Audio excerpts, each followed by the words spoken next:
விவசாய பணிகள் எந்த துறையில் மேற்கொள்ளப்படுகின்றன? ஏ. இரண்டாம் நிலைத்துறை செகண்டரி செக்டர். பி. தொழில்துறை இண்டஸ்ட்ரியல் செக்டர். சி. முதன்மைத் துறை பிரைமரி செக்டர். டி. மூன்றாம் நிலைத்துறை டெர்டரி செக்டர். சரியான பதில் சி. முதன்மைத் துறை பிரைமரி செக்டர். 2. சரியான விடை சி. சோகஸ்மெலி இயற்கையிலிருந்து நேரடியாக பொருட்களைப் பெறுதல் மற்றும் விவசாயம் சார்ந்த செயல்பாடுகள் முதன்மைத் துறையின் கீழ் வருகின்றன. இது ஒரு நாட்டின் பொருளாதாரத்தின் அடிப்படை துறையாக கருதப்படுகிறது. ஒருவர் நிலம், உழைப்பு மற்றும் மூலதனத்தை ஒன்றிணைத்தால் அவர் என்ன பங்கை நிறைவேற்றுகிறார்? ஏ. தொழில்முனைவோர் entrepreneur. பி. நுகர்வோர் கன்சியூமர். சி. முதலீட்டாளர் இன்வெஸ்டர். டி. வழங்குனர் சப்ளையர். சரியான பதில் ஏ. தொழில்முனைவோர் entrepreneur. 4. நிலம், உழைப்பு மற்றும் மூலதனம் ஆகிய 3 காரணிகளையும் ஒன்றிணைத்து உற்பத்தியை திட்டமிடுபவர் தொழில் முனைவோர் ஆவார். இவர் உற்பத்தியில் ஏற்படும் இடர்பாடுகளை ஏற்றுக்கொண்டு லாபத்தை நோக்கமாக கொண்டு செயல்படும் ஒரு அமைப்பாளர். உரையின் சூழலில் கருப்பு பணம் என வரையறுக்கப்படுவது எது? ஏ. வெளிநாட்டு முதலீடுகளிலிருந்து கிடைக்கும் பணம். பி. வரி செலுத்தப்படாத வருமானம். சி. சட்டப்பூர்வமாக ஈட்டிய வருமானம். டி. சேமிப்பு கணக்கு வைப்புத் தொகை. சரியான பதில் பி. வரி செலுத்தப்படாத வருமானம். சரியான விடை பி. சோகஸ்மெலி கருப்பு பணம் என்பது சட்டவிரோத செயல்கள் மூலமாகவோ அல்லது சட்டப்பூர்வமான தொழில் மூலமாகவோ ஈட்டப்பட்டு அரசாங்கத்திற்கு வரி செலுத்தப்படாத வருமானமாகும்.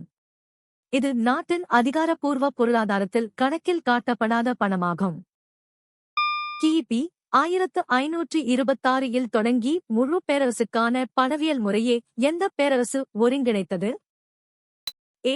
பிரிட்டிஷ் கிழக்கிந்திய நிறுவனம். பி. முகலாய பேரரசு. சி.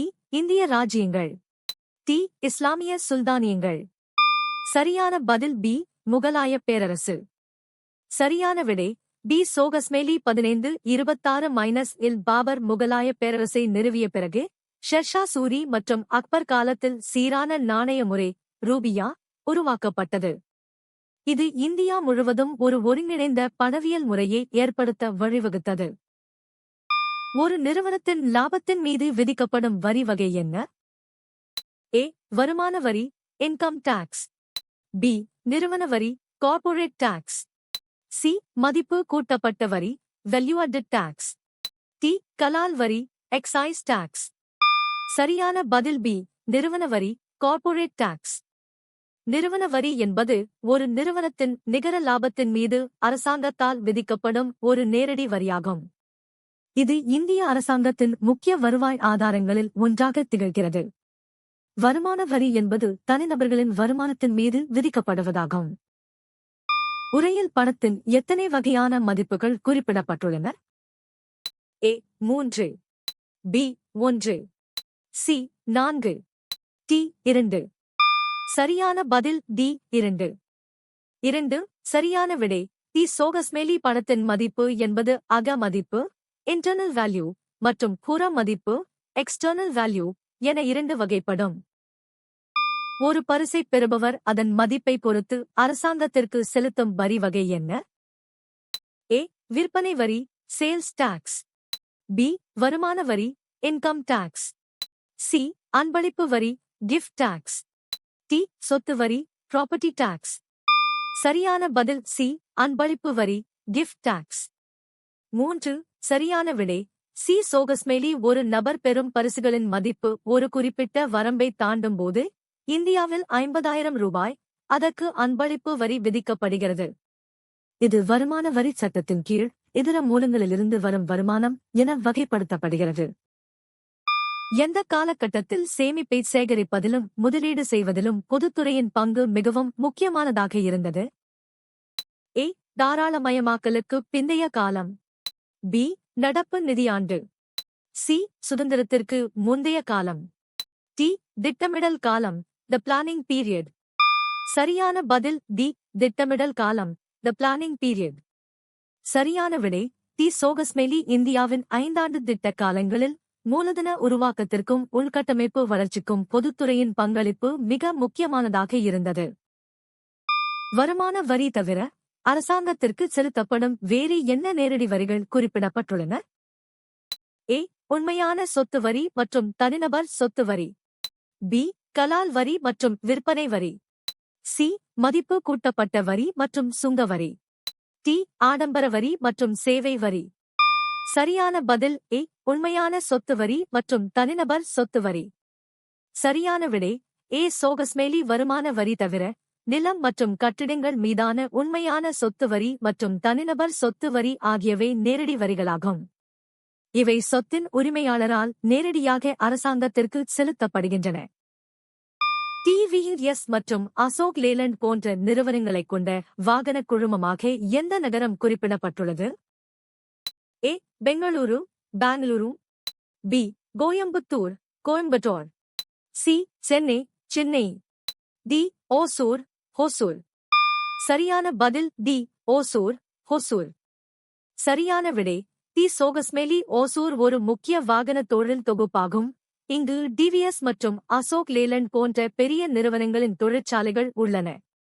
இது கர்நாடக எல்லைக்கு அருகில் இருப்பதால் ஒரு மூலோபாய தொழில் மையமாக திகழ்கிறது. மறைமுக வரிகள் எதன் மீது விதிக்கப்படுகின்றன? ஏ. பெருநிறுவன வருமானம். பி. பல்வேறு பொருட்கள் மற்றும் சேவைகள். சி. தனிநபர் வருமானம். டி. அசையாச் சொத்து. சரியான பதில் பி. பல்வேறு பொருட்கள் மற்றும் சேவைகள்.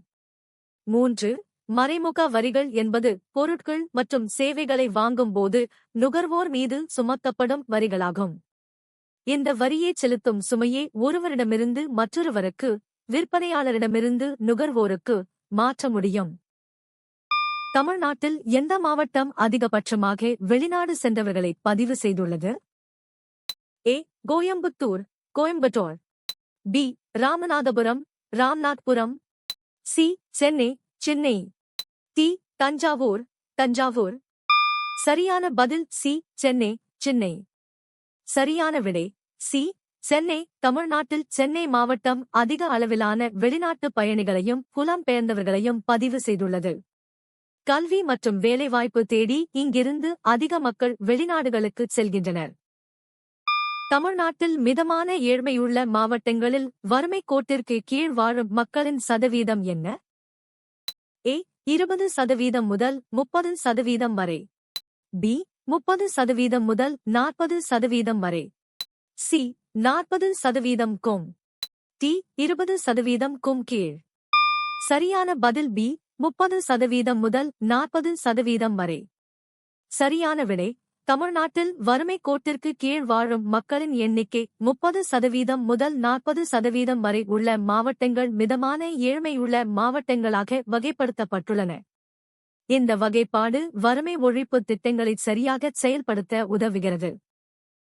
2018 ஏற்றுமதி விவசாய பொருட்களை அடிப்படையாக கொண்ட புதிய வேளாண் கொள்கையை அறிவித்த அமைப்பு எது? ஏ. ஐக்கிய நாடுகள் சபை, யுனைடெட் நேஷன்ஸ். பி. உள்ளூர் அரசாங்கம். சி. மத்திய அரசு, சென்ட்ரல் கவர்மெண்ட். டி. மாநில அரசு, ஸ்டேட் கவர்மெண்ட். சரியான பதில் சி. மத்திய அரசு, சென்ட்ரல் கவர்மெண்ட். 2. சரியான விடை சி. சோகஸ்மேலி 2018 ஆண்டில் மத்திய அரசு விவசாயிகளின் வருமானத்தை இரட்டிப்பாக்கும் நோக்கில் புதிய வேளாண் ஏற்றுமதி கொள்கையை அறிவித்தது. இக்கொள்கை இந்திய விவசாய பொருட்களை உலக சந்தையில் போட்டித்தன்மையுடன் மாற்ற வழிவகை செய்தது. எந்த பகுதி ஒரு வாகன உதிரிபாக தொகுப்பாகவும் உருவாகி வருகிறது? A. Coimbatore, Coimbatore. B. Hosur, Hosur. C. Chennai, Chennai. D. Bengaluru, Bengaluru. சரியான பதில் ஏ. கோயம்புத்தூர், கோயம்புத்தூர்.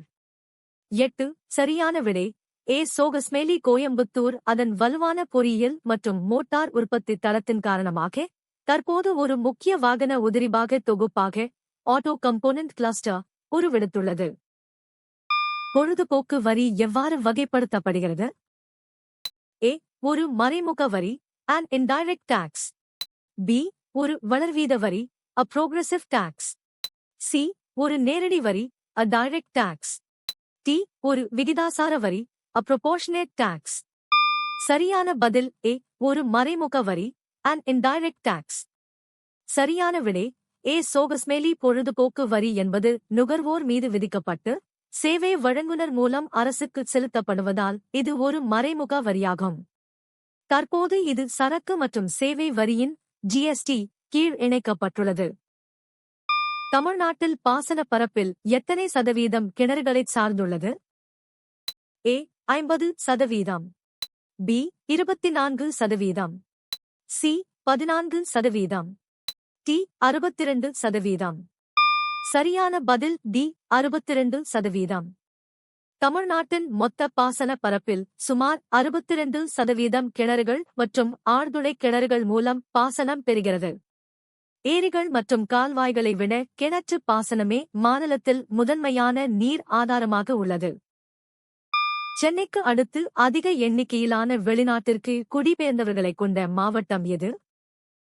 ஏ Tiruchirappalli, Tiruchirappalli, B Ramanathapuram, Ramnathpuram, C Kanchipuram, Kanchipuram, D Madurai, Madurai. சரியான பதில் பி ராமநாதபுரம், ராம்நாத்புரம். 7 சரியான விடை பி ராமநாதபுரம், ராம்நாத்புரம்.